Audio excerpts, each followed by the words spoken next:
Kubu Ganjar itu mau bawa saksi Kapolda. Nah, loh. Itu yang kita mendengar dari kubu Pak Ganjar ya, mengatakan bahwa ada Kapolda yang akan dihadirkan di Mahkamah Konstitusi yang akan mengungkapkan terjadinya pelanggaran-pelanggaran secara TSM, terstruktur, sistematik, dan masif. Kita memang belum tahu apakah Kapolda ini Kapolda masih aktif, ataukah Kapolda yang sudah purna bakti. Kita juga tidak tahu kalau Kapolda ini aktif, dia Kapolda di mana.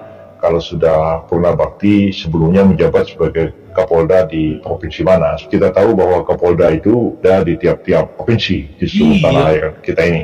Jadi pasti Kapolda itu hanya tahu apa yang ada di provinsinya sendiri, di wilayah Poldanya. Tidak mungkin dia tahu di Polda di daerah yang lain ya. Tapi kalau misalnya sekiranya mau dihadirkan oleh kubu Pak Ganjar, Pak Mahfud, ya silakan aja. Saya mau dengar juga sebenarnya seperti apa dia akan menerangkan kejadian pelanggaran TSM di wilayahnya itu. Apakah dia dengar langsung, apakah dia cuma terima laporan dari bawahannya, apakah dia menyaksikan langsung, ataukah dia mengalami langsung atau tidak. Nah, kita dengar lebih dulu lah, saksiannya ini akan merontokkan hasil Pilpres, atau sebaliknya juga ya mungkin ya, tidak ada apa-apanya. Kita dengar dulu lah seperti apa kesaksian yang akan diberikan di Mahkamah Konstitusi nanti.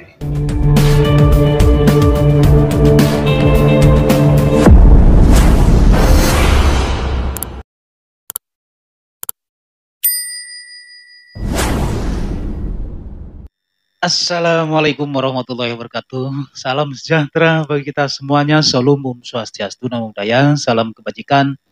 Sampurasun. Rahayu, rahayu, rahayu. Sahabat I2 TV yang dirahmati Allah Subhanahu Wa Taala. Ketemu lagi dengan saya di channel yang paling mantap ini. Sebelum teman-teman menyimak video ini sampai selesai, bagi teman-teman yang belum subscribe, tekan dulu tombol subscribe-nya, aktifkan tombol loncengnya, di like, di komen-komen, apabila perlu di share ya teman-teman ya.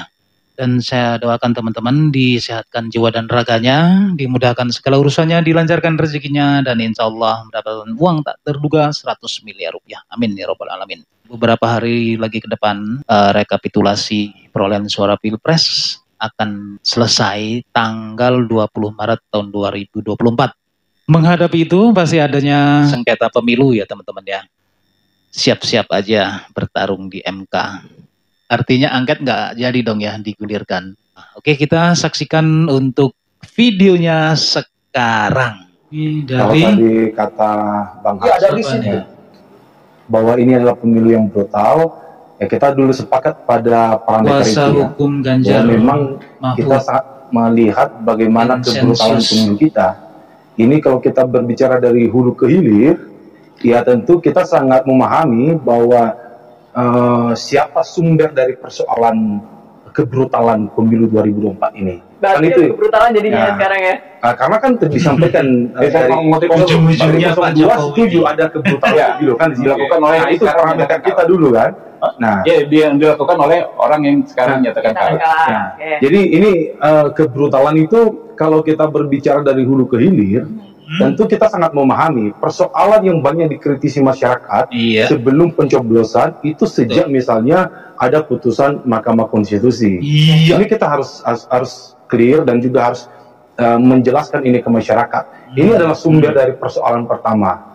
Bagaimana terjadinya nepotisme yang nyata, ada presiden, lalu kemudian calon salah satu paslon, yaitu cawapres itu anak kandung dari presiden yang sedang menjabat. Tentu ini menjadi persoalan pertama dari hulu ke hilir. Itu masuk bagian TSM itu menurut Anda? Ya tentu nanti kita akan membuktikan itu. Di sini kami tidak bisa menyampaikan secara detail ya, karena itu materi permohonan kami di MK.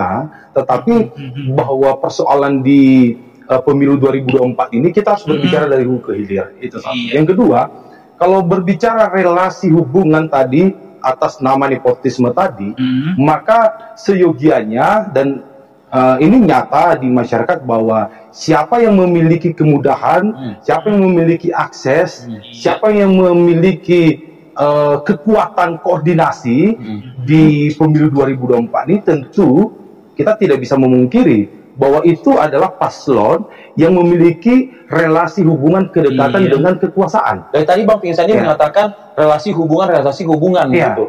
Tapi kan kubu Anda juga yang melontarkan kemudian, ini konkret aja nih Bang Vincent. Jenderal, ada jenderal bintang 2, jabatan Kapolda. Kalau tadi kan Bang Habib mengatakan teknis tuh, real, Sorong, Cilacap. Wilayah mana saja. Kalau Anda? Ya tentu gini, kalau berbicara banyak kecurangan, ya itu terjadi misalnya sebelum pencoblosan. Bagaimana misalnya terjadi intimidasi di masyarakat, bagaimana terjadi mobilisasi, bagaimana mengundang aparat desa, itu nyata. Bagaimana kemudian dilakukan pemanggilan kepada kepala-kepala desa, dan ini bukan 1-2 yang kita dapat informasi. Kalau bukti yang ini pada saat pencoblosan, bagaimana? Kalau bukti yang Anda mau sebutkan ini setelah pencoblosan? Ini sebelum pencoblosan. Sebelum waktu pada masa kampanye, itu kita banyak mendapatkan informasi, laporan masyarakat, misalnya keluarga bukan kepala desanya sendiri ya, tapi saudara-saudara dari kepala desa misalnya menginformasikan ke kita bagaimana ada pemanggilan pihak. Tapi itu apakah hanya 1-2 wilayah? Tapi tidak bisa disebutkan TSM dong, terstruktur, sistematis, dan masif bahkan. Kalau kita berbicara bukti, tentu kalau kita mendalilkan paling 1-2 maka kita punya bukti yang cukup akurat dan kuat. Itu terjadi persebaran di berbagai daerah. Jadi pengerahan massa yang dimaksud oleh kubu Anda itu pengerahan massa yang terjadi di mana? Kalau kita berbicara soal rilis Bawaslu misalnya, ini rilis resmi Bawaslu menyampaikan bahwa ada 2.000 lebih terjadi misalnya mobilisasi, ada ribuan terjadi intimidasi dan lain sebagainya. Dan ini juga yang akan kita buktikan di MK nanti. Dengan bukti apa nih? Anda akan buktikan nanti di MK itu. Tapi tahan dulu ya Bang Vincent ya, boleh ya? Buktinya apa ya? Oh iya. Kita pilih nanti setelah pasti nggak ada buktinya. Surkali kita ngomong. Surkali. Dan tadi kan 2.000 mobilisasi, itu mungkin boleh di spill lah sedikit nanti amunisinya. Emang 2.000 mobilisasi kemana, oleh siapa, kemudian apa saja yang dipersiapkan nantinya di MK? Ya, nanti ini pertanyaan bagus ya. Tentu nanti ini juga salah satu yang akan kita buktikan di MK nanti. Tentu kami tidak bisa mengungkap di sini. Kalau materi yang padahal jawabannya harus bagus seharusnya loh. Biarkan itu menjadi ranahnya di Mahkamah Konstitusi. Itulah nanti tugas kita untuk membuktikan bagaimana terjadinya terstruktur, sistematis dan masif pada pemilu 2024 ini. Baik yang sifatnya tadi mobilisasi, baik yang sifatnya tadi intimidasi, baik yang sifatnya intervensi kekuasaan. Kita akan mendalilkan sekaligus kita akan membuktikan nanti di Mahkamah Konstitusi. Jadi sosok Kapolda yang disebut oleh kubu Anda itu yang menggerakkan massa, memobilisasi massa, atau mengetahui ada penggerakan mobilisasi massa tersebut tapi tidak berbuat apa? Ya, jadi gini, kalau berkaitan dengan saksi, kualitas saksi, apa yang dilihat, apa yang dirasakan, apa yang dialami, ini nanti akan diutarakan lebih konkret, lebih jelas di Mahkamah Konstitusi. Jadi begini, kita berharap, kita tahu bahwa Mahkamah Konstitusi, kalau kita melihat dia ini kan sebagai the guardian of the Constitution ya, sebagai penjaga konstitusi kita berharap di mana kalau tadi saya berbicara dari hulu ke hilir, ada persoalan di hulu tadi. Persoalan hulunya apa? Ya ini ada putusan MK yang menciderai konstitusi kita, menciderai keadilan masyarakat. Kita berharap, kita berharap dengan nantinya gugatan di MK, di hilirnya ini bisa mengembalikan marwah dari konstitusi. Jadi dari hulu mungkin ada begitu ya. Mengembalikan kepercayaan masyarakat terhadap Mahkamah Konstitusi. Kita berharap seperti itu, dan kita meyakini itu Mahkamah Konstitusi, hakim-hakim MK, meskipun kemarin gara-gara putusan 90 semuanya diputus melanggar kode etik, tapi mudah-mudahan kita berharap mengembalikan marwah. Poinnya sudah ditangkap oleh Bang Habib. Mungkin teman-teman ini kurang mencermati Undang-Undang 7 tahun 2017 dan membaca putusan MK Pilpres PHPU 2019, di mana apa yang disebutkan beliau tadi sebenarnya kan tempat penyelesaiannya memang bukan di Mahkamah Konstitusi, tetapi di Bawaslu, di buku 4 dan seterusnya. Misalnya terkait soal tadi putusan MK lalu dijadikan dasar seolah-olah cedera sejak hulunya. Padahal di undang-undang diatur di 469.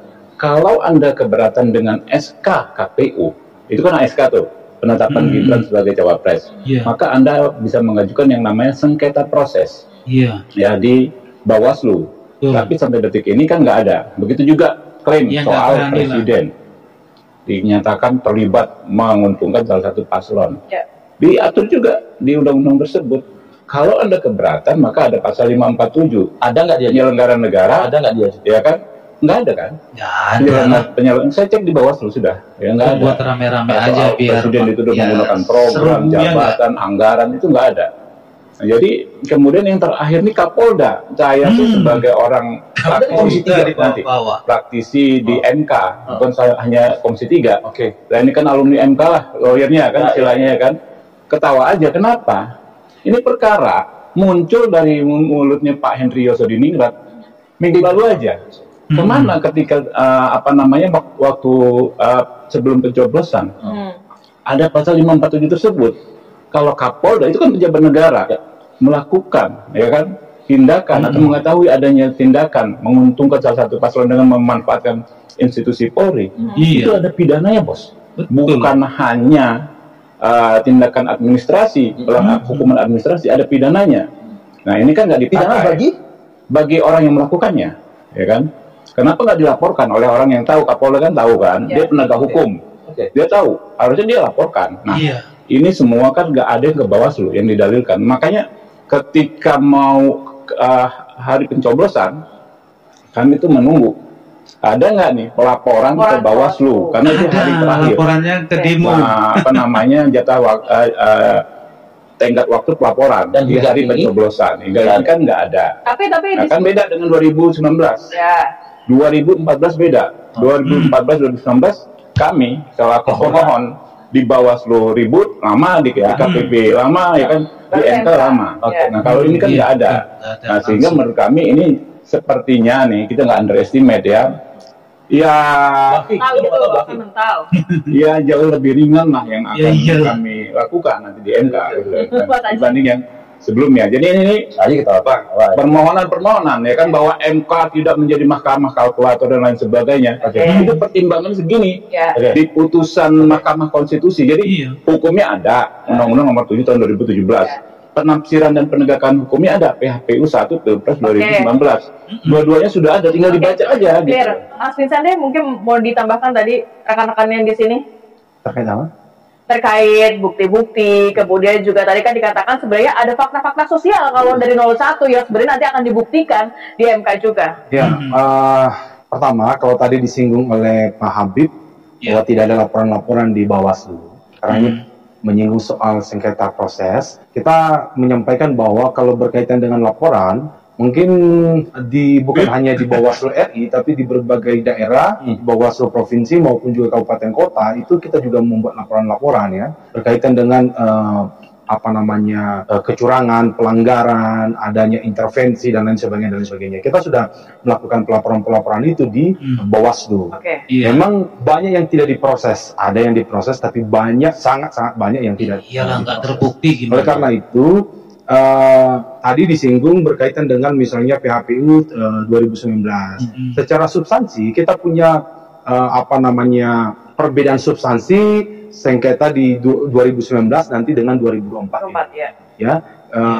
Mungkin nanti materinya saya tidak bisa sampaikan di sini ya, karena ini nanti akan menjadi materi yang akan dibacakan dan akan dibuktikan dalam persidangan. Tapi secara substansi nanti berbeda gitu ya. Tadi saya sudah sampaikan ini dari hulu ke hilir, dan kalau kita berbicara hulu ke hilir ini berbeda kejadian di 2019 gitu ya. Ini tidak terjadi di 2019 ya. Jadi makanya tadi kalau Bang Habib bilang ini pemilu yang brutal, ya memang lebih brutal dari sebelum-sebelumnya, dan memang ini kita sepakat terhadap parameter itu. Jadi tapi kalau tadi yang saya tangkap pernyataan dari Bang Habib, seharusnya kan momentum kecurigaan Anda atau dugaan-dugaan temuan-temuan Anda itu harus bisa dilaporkan pada saat kemarin gitu loh, bukan nanti pada di sidang MK gitu. Gini, kita paham soal apa yang dimaksud tadi mengenai Undang-Undang Nomor 7 Tahun 2017 itu tadi yang saya sampaikan, bahwa substansi dari permohonan PHPU kita ini memiliki perbedaan di 2019 gitu. Kita punya substansi yang akan kita uji dalam persidangan di MK. Kita meminta ada terobosan hukum. Karena kita melihat banyak kekosongan hukum yang terjadi termasuk di dalam Undang-Undang Nomor 7 Tahun 2017 ya, tentang Undang-Undang Pemilu tersebut. Nah, inilah nanti yang akan kita sampaikan di MK. Oleh karena itu kita menyiapkan segala bukti, baik yang sifatnya dokumen maupun saksi-saksi dan saksi ahli. Kita sudah menyiapkan itu, kita sudah berkomunikasi. Jadi saksi-saksi itu benar adanya ada ya? Iya. Karena tadi yang dikhawatirkan oleh Bang Habib, kalau tidak benar itu nanti adanya, itu berujung kepada pidana. Saksi kita ada. Nah, begitu ya Bang Habib tadi ya? Jadi gini, ini juga saya luruskan ya. Nggak boleh potong. Harus luruskan ya. Ini jangan nanti gara-gara statement Bang Habib, ini malah menakut-nakutin saksi. Begini, saksi ini kalau berbicara kualitas saksi itu yang melihat, merasakan, yang mengalami sendiri. Gitu ya. Jadi saksi menyampaikan apa yang dilihatnya, apa yang dirasakannya, apa yang dialaminya di persidangan itu. Tentu berdasarkan baik sifatnya petunjuk, bukti-bukti yang menunjukkan bahwa ketika saksi itu menerangkan kebenaran, seharusnya dalam bisa melakukan sesuatu dong saksi tersebut. Bagaimana? Ketika dia melihat, mengetahui ada sesuatu, bisa dong seharusnya dia melakukan sesuatu terhadap itu. Ya, nanti kita buktikan di persidangan. Nggak usah buru-buru. Saksi, kapasitas saksinya ini nanti akan kita sampaikan di persidangan. Banyak banget nanti saksi yang dihadirkan. Ya, kita punya beberapa saksi itu persebarannya di berbagai wilayah ya. Karena kira-kira mau nggak saksinya ini sudah terjadi di hampir semua wilayah. Hampir semua wilayah. Berarti lebih dari 80% menurut Anda? Ya, ini nanti yang akan kita hadirkan di persidangan. Baca apa nih Bang Habib? Bang Habib Jadi gini, dari 473 ya, ayat 3 secara jelas-jelas ekspresif verbis menyatakan perselisihan penetapan hasil suara itu meliputi perselisihan yang dapat mempengaruhi penetapan hasil pemilu. Nah, ini tadi dikatakan bahwa MK diminta untuk membuat terobosan dan lain sebagainya. Jadi nggak hanya apa yang tercantum di undang-undang secara jelas, secara ekspresif verbis tadi diminta oleh rekan-rekan ini, sahabat-sahabat saya. Nah, ini sudah disikapi MK. Ketika yang di PHPU itu, maka saya bilang baca baik-baik.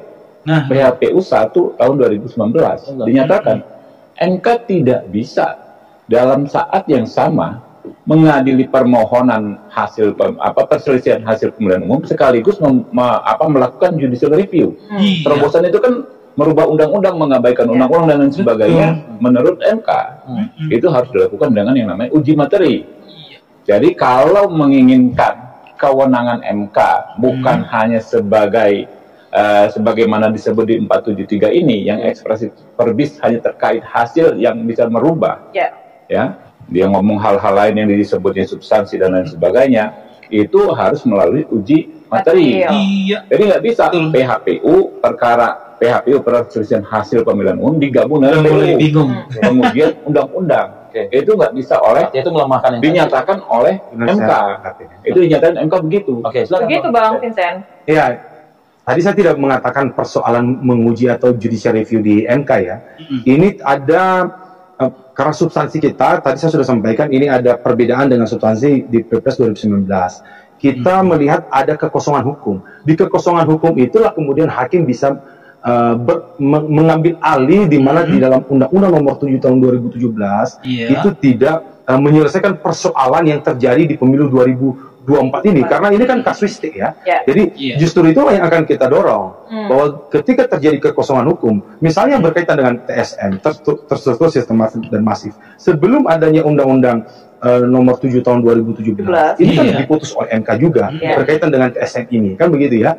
Nah, kemudian kita melihat bahwa di dalam Undang-Undang Nomor 7 Tahun 2017 ini, ya, ini memang tidak komprehensif, ada kekosongan hukum berkaitan dengan substansi yang terjadi di pemilu 2024 ini mengenai TSM itu. Nah, substansi itulah yang akan kita sampaikan di persidangan di MK, bahwa ada kekosongan hukum dan MK bisa mengambil tindakan terhadap itu. Kekosongan hukum, Bang Habib. Nah, ini apa yang kekosongan hukum itu ya? Kita paham soal TSM itu dalam Undang-Undang 7. Kita paham. Kekosongan jabatan 280 yang ada juga di Undang-Undang TSM, politik uang atau keturunan terstruktur itu jelas. Dia itu nggak ada kekosongan hukum, bahkan teknis itu. Jadi kalau Pak Vincent bilang terjadi tahun sekian-sekian TSM dan lain sebagainya, Nah, makanya setelah Undang-Undang Nomor 7 tahun 2013 itu dibikin detail, semua diselesaikan. Jadi kekosongan hukum itu tidak masuk dalam situ. Ada pasalnya 2 jelas pasal, ada perbawaslunya. Oke. Ya itu apa kekosongan hukum? Kita nantikan saja nanti di MK ya keseruannya,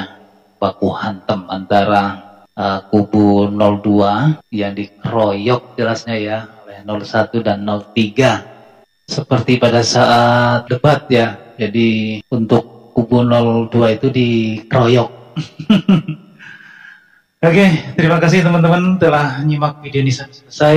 Semoga bermanfaat untuk kita semuanya, khususnya buat diri pribadi saya. Mohon maaf atas segala kehilapan dan kekurangan. Jangan lupa ya teman-teman ya, silakan subscribe kalian, semoga menjadi ladang amal jariah buat kalian semuanya. Sampai ketemu lagi dengan saya di video saya selanjutnya. Wassalamualaikum warahmatullahi wabarakatuh.